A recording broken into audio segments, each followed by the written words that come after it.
Hello students, कैसे हैं आप सब। उम्मीद है आप सब अच्छे होंगे, अपनी पढ़ाई लिखाई में लगे होंगे। तो जैसा कि आपको पता ही है, कल के क्लास में हम लोगों ने जूठन नामक चैप्टर उसकी शुरुआत हम लोगों ने की है। ये चैप्टर लेखक की आत्मकथा है, उनके खुद की जीवनी है और उस जीवनी को हम लोग जानने की कोशिश, पढ़ने की कोशिश कर रहे हैं। अभी तक आपको यही पता चला है कि लेखक का जो बचपन है वो बहुत ही गरीबी में बीता है। इतनी गरीबी में बीता है कि इनको जूठन तक खाने को पड़ता था। मतलब जूठन खाना पड़ता था, मतलब अच्छा खाना तो दूर, अच्छा पका खाना, बढ़िया खाना वो तो दूर, जूठन तक खाना पड़ता था। इन्हीं सब बातों को अब आगे बढ़ाते हैं। अभी तक हम लोगों ने इस चैप्टर के 2 पड़ाव को पार कर लिया है। कल लास्ट में आपको याद होगा कि लेखक के यहाँ सुखदेव सिंह का पोता आता है जो उसके यहाँ खाना खाता है और खाने की बहुत तारीफ करता है, और हाँ, लेखक की पत्नी से। तो लेखक को याद आता है कि यही सुखदेव सिंह थे जब उनके यहाँ एक शादी थी तो हम लोगों को जूठन मिला था और माँ ने गलती से अच्छा भोजन मांग लिया था तो उनको डांटा गया था। याद होगा, यही लाइन आपको पढ़े थे। इनकी माँ को कहा गया था, लेखक की माँ को कहा गया था कि टोकरा भर के जो जूठन ले जा रही है, ऊपर से जागतों के लिए, बच्चों के लिए खाना मांग रही है, अपनी औकात में रह चूहड़ी, उठा टोकरा दरवाजे से और चलती बन। ऐसा बात इनकी माँ को कहा गया था, लेखक की माँ को। वही इस बात को याद कर रहे हैं। इनकी आंखें नम हैं, आंखों में आंसू आ गया है। अब आज की बात, अगर आप चाहते हैं कि आप इस चैप्टर को बढ़िया से पढ़ें तो पिछला जो वीडियो है उस वीडियो को आप देखिए, जूठन पार्ट 1, 2 और ये तीसरा वीडियो है, ध्यान दीजिएगा। उन दिनों मैं 9वीं कक्षा में था। अब आज की कहानी शुरू हो रही है। लेखक कह रहे हैं कि उन दिनों, जिस समय की ये बात रखना चाह रहे हैं, अब ये अपनी दुर्दशा बता रहे हैं। कल मैंने आपको कहा भी है कि लेखक के गरीबी को देखते हुए आप अपने गरीबी को कम आंकिएगा, हमको पूरा विश्वास है। और इसके बावजूद, कि तमाम कष्ट परेशानियों के बावजूद वो एक अधिकारी बने, इसका ताकत, साहस भी आपको मिलेगा, ये इंस्पिरेशन आपको मिलेगा। इसीलिए चैप्टर पढ़ना है। तो उन दिनों में 9वीं कक्षा में था। लेखक कह रहे हैं कि जिन दिनों की बात वो कह रहे हैं कि उन दिनों वो 9वीं कक्षा में थे। घर की आर्थिक हालात कमजोर थी। घर की जो आर्थिक स्थिति थी, पैसे इत्यादि की स्थिति बहुत कमजोर थी। एक एक पैसे के लिए परिवार के प्रत्येक सदस्य को खटना पड़ता था। खटना मतलब काम करना पड़ता। कह रहे हैं कि उस जमाने को याद करते हुए कह रहे हैं कि जब वो 9वीं क्लास में थे, पैसे की स्थिति इतनी खराब थी कि घर के हर एक सदस्य को काम करना पड़ता था। मेरे पास पाठ्य पुस्तकें हमेशा कम रहती थी। मेरे पास किताबें, पाठ्य पुस्तक कम रहती थी, पैसा नहीं था, खरीद नहीं पाते थे। दोस्तों से मांग कर काम चलाना पड़ता था। दोस्त तो हमेशा एक दूसरे की मदद करते हैं। दोस्त जाति पाति, ऊंच नीच, बड़ा छोटा, गरीब अमीर कुछ नहीं देखता है। दोस्त सिर्फ दोस्त देखता है। तो कह रहे हैं कि दोस्तों से मांग के काम चलाना पड़ता था। कपड़ों की भी वही स्थिति थी, पोशाक इत्यादि। तो खाने को नहीं है, पढ़ने को नहीं है, तो पोशाक कहाँ से आएगा? सोचिएगा, महसूस करिएगा। जो मिल गया वही पहन लिया, जो वक्त पर मिला खा लिया। उन दिनों गांव में मरने वाले पशुओं को उठाने का काम भी चूहड़ों के जिम्मे था। जानवर जो मर जाता था, गाय भैंस, तो उसको भी मतलब दफनाने का वो काम, ठीक है, वो काम भी किसका था? चूहड़ों का को ही मिला हुआ था। जिसके घर में जो काम करता था, जैसे कि कल बताया था ना आपको, कोई ये लोग गरीब आदमी था, वो किसी के यहाँ काम करता था, उनके मवेशियों के देख रेख करता था। वही कह रहे हैं कि जिसके यहाँ जो व्यक्ति काम करता था, उसके मरे हुए पशु भी उसी को उठाने पड़ते थे। ठीक है। मान लीजिए किसी मालिक के यहाँ काम कर रहे हैं और उनका कोई पशु जानवर मर गया तो उसको उठाने का भी काम, उसको दफनाने का भी काम जो उनके यहाँ काम धाम करता था उसी को करना पड़ता था। इसके बदले कोई मेहनताना या मजदूरी नहीं मिलती थी। एक गाय, बैल या भैंस को उठाने के लिए 4 से 6 लोगों की जरूरत होती थी। बहुत भारी होता है वजन, ठीक है। जिसका मवेशी मर जाता था उसे जल्दी लगी रहती थी कि जल्दी इसको ले जाए, दफना दे, ठीक है, नहीं तो बदबू करेगा ना इसके लिए।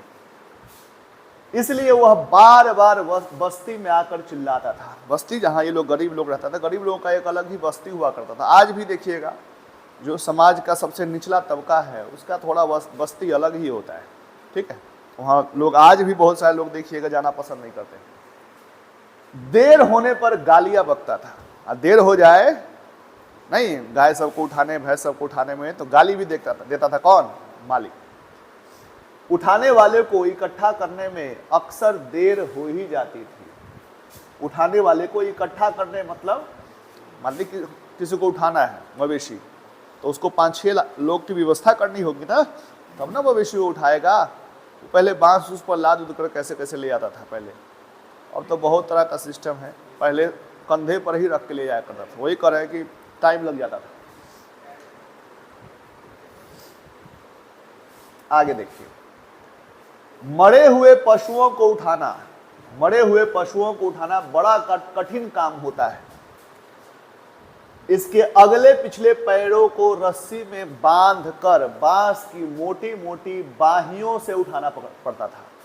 बांस की, जैसे ना लाश आदमियों का जो ना रख ले आता है बांस पर, तो उसी तरह बांस में बांध करके कंधा पर रख के ले आना पड़ता था, ठीक है।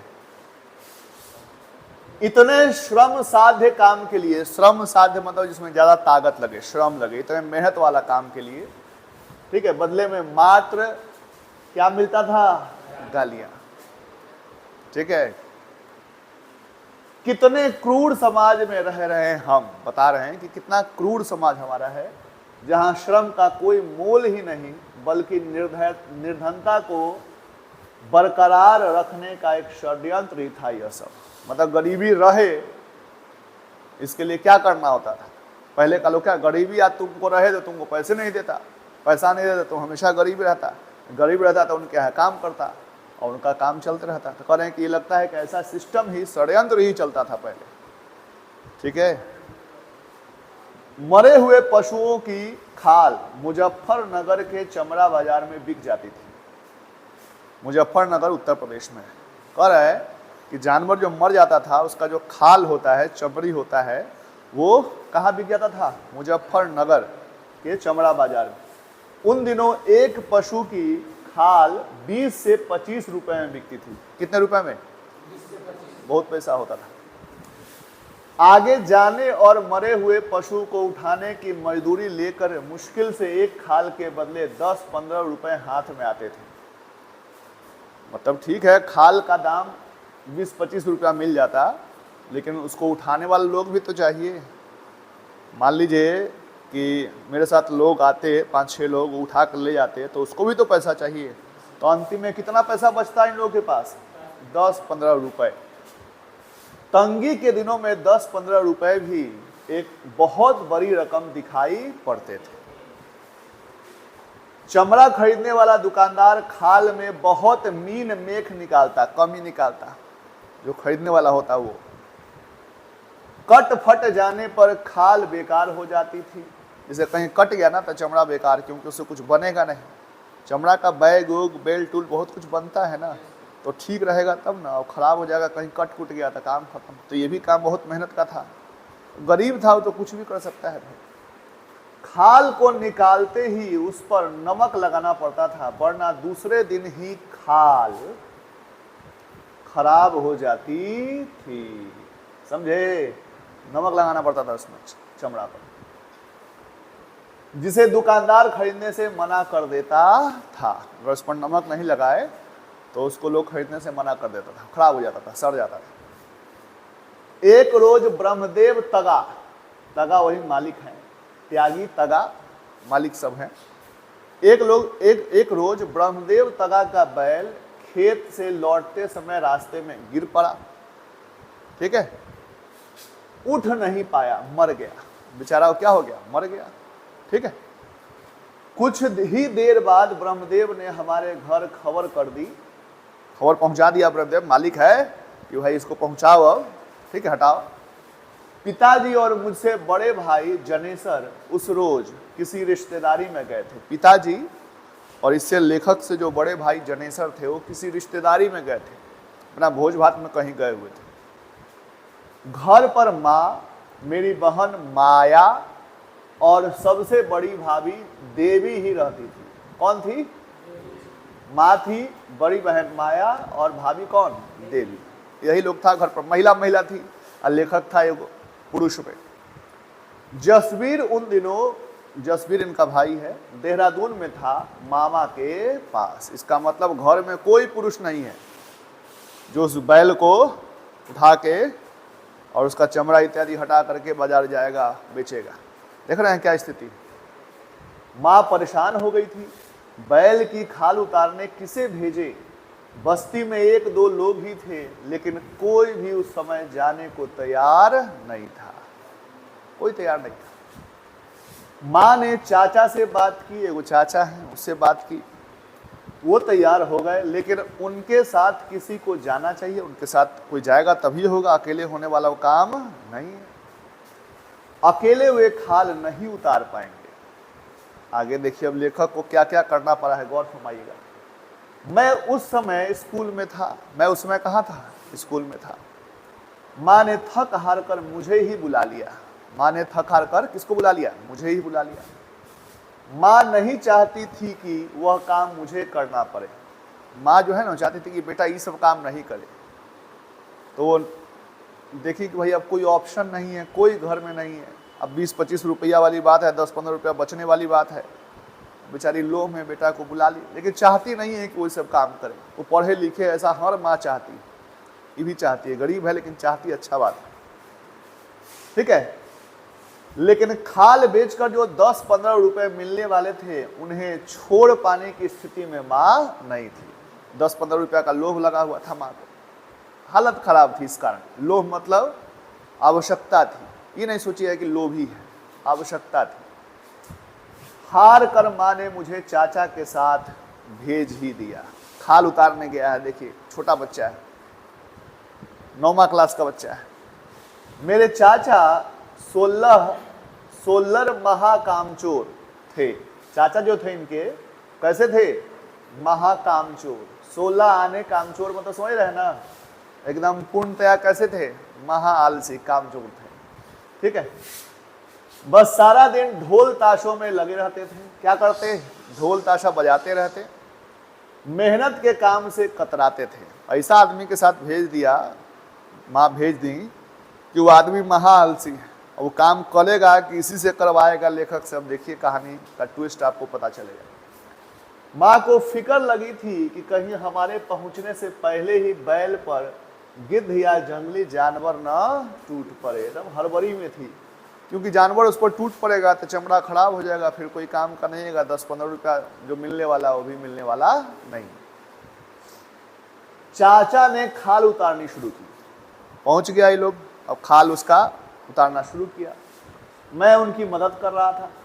चाचा का हाथ धीरे धीरे चल रहा था। पिताजी जैसी कुशलता उनमें नहीं थी। पिताजी इतना तेजी से काम करते थे, वैसा कुशलता इनमें नहीं था। ये आलसी आदमी क्या करेगा, ठीक से बढ़िया से काम नहीं कर पा रहा। थोड़ी देर बाद वे थक कर बीड़ी पीने बैठ गए। बीड़ी समझते ही होंगे, ठीक है। बीड़ी अपना गांव सब में जो भूत होता है, भूत का ये फेवरेट चीज है। भूत सबसे बीड़ी मांगता है, पता है ना। हाँ, आजकल खैनियों मांगने लगा है। हो गया। हाँ देखो, चाचा ने एक छुरी मेरे हाथ में पकड़ा दी और बेचारा थक गया वो आदमी। छुरी पकड़ा दिया किसको? भतीजा को, लेखक को। बोले धीरे धीरे खाल उतारो, अकेले से तो शाम तक नहीं उतरेगी। यानी किसको इस काम में लगा दिया? लेखक को। लेखक छोटा बच्चा है जो इस काम को करना पसंद नहीं करता है। घर परिवार के लोग भी नहीं चाहते हैं, वो चाहते हैं कि एक बच्चा ही कम से कम पढ़ लेगा तो घर परिवार की स्थिति बदल जाएगा। होता भी है, एक आदमी अगर घर का बढ़िया हो गया तो पूरे घर परिवार की स्थिति सुधर जाती है और सुधर जा सकती है, इसमें कहीं कोई डाउट नहीं। छुरी पकड़ते ही मेरे हाथ कांप रहे थे। बेचारा को ऐसा काम मिल गया जो कभी किया नहीं था और करना चाहता नहीं था। हाथ कांप गया, रूह कांप गया, अजीब से संकट में फंस गया था। चाचा ने छुरी चलाने का ढंग सिखलाया, बताओ कि ये कैसे चलाना है। उस रोज मेरे भीतर बहुत कुछ था जो टूट रहा था। बेचारे का एकदम समझिए कि हृदय टूट रहा था। उसको लग रहा था कि आज हम कौन काम कर रहे हैं, हम उसी फिर कुएं में जा रहे हैं जहां से हम निकलना चाहते हैं।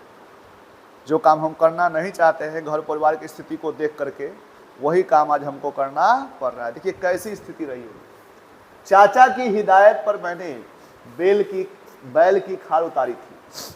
मैं जैसे स्वयं ही गहरे दलदल में फंस रहा था, उस काम में लगा था दलदल में फंस रहे हैं जहां से मैं उबरना चाहता था। उबरना मतलब ऐसा काम से में फंसे जा रहे हैं जिससे वो बाहर निकलना चाहते थे।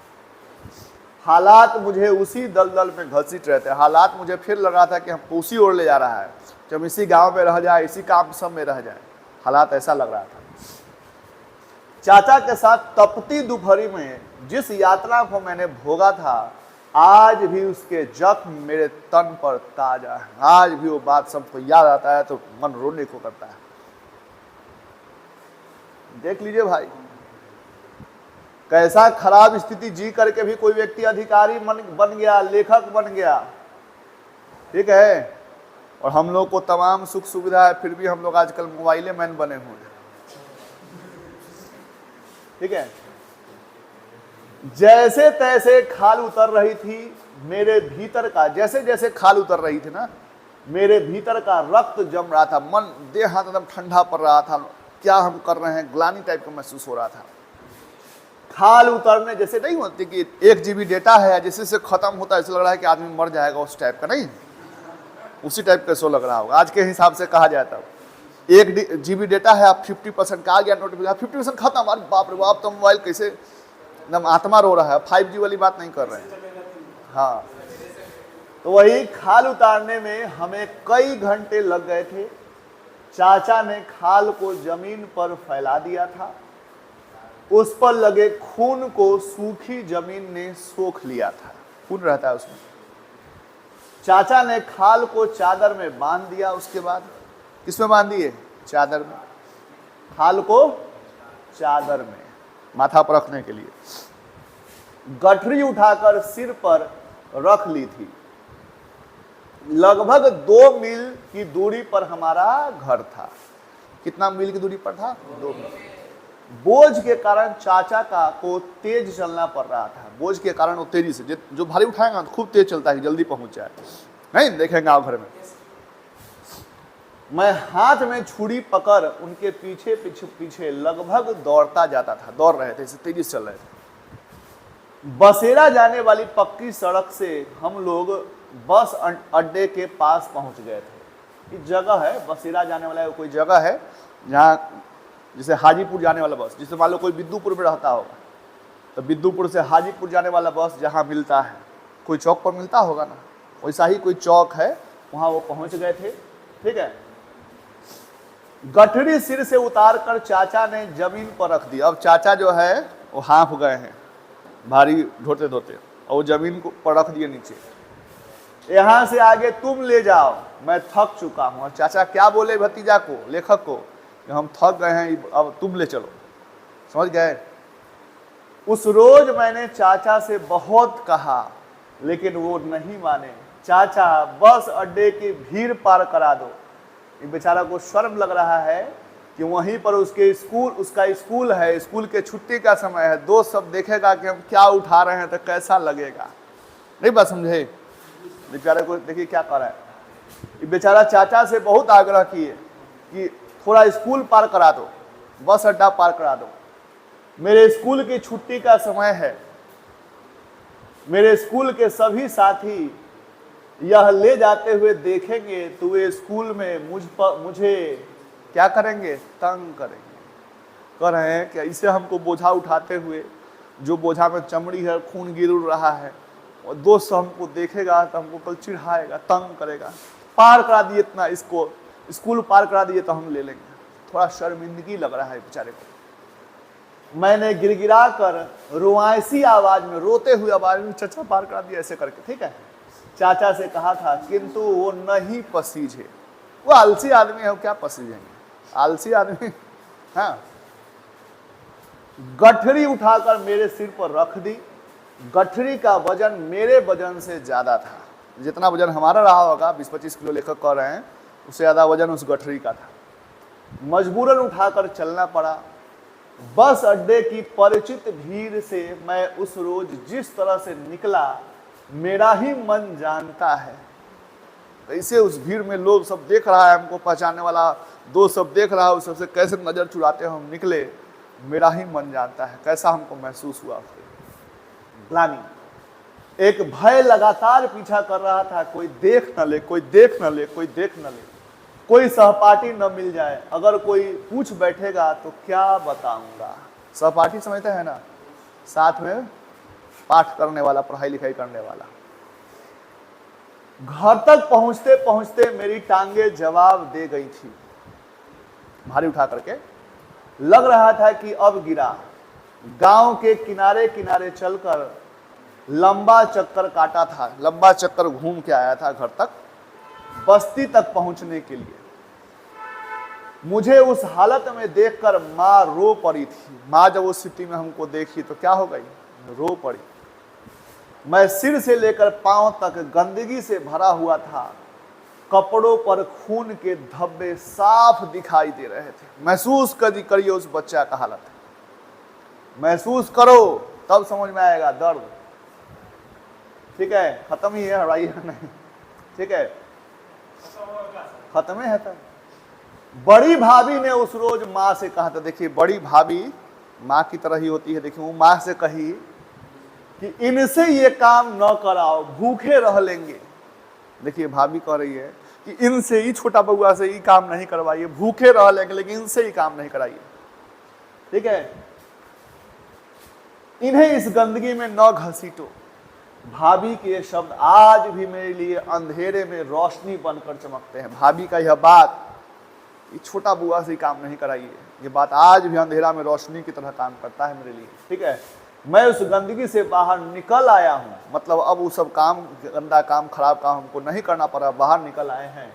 लेकिन लाखों लोग आज भी उस घिनौनी जिंदगी को जी रहे हैं, आज भी जी रहा है लोग, इसमें कहीं कोई संदेह नहीं है।